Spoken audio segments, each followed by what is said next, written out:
ස්වර්ග පොළොවට හා මුසු තැනක්. ඔබ මෙවන් විස්මිත ස්ථානයක් ගැන අසා තිබේද?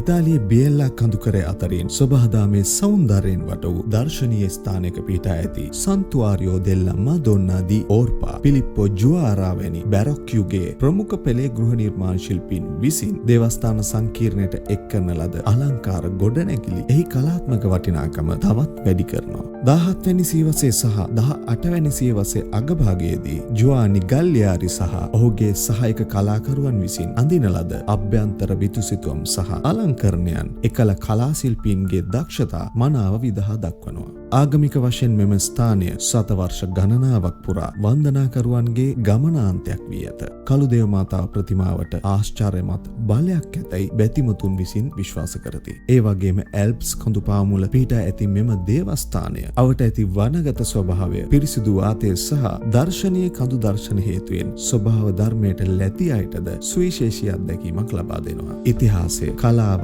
ආගම සහ ස්වභාවික සෞන්දර්යය එකට එක්වන ඕරෝපා ඔබටත් සංචාරය කිරීමට හොඳම තැනක්.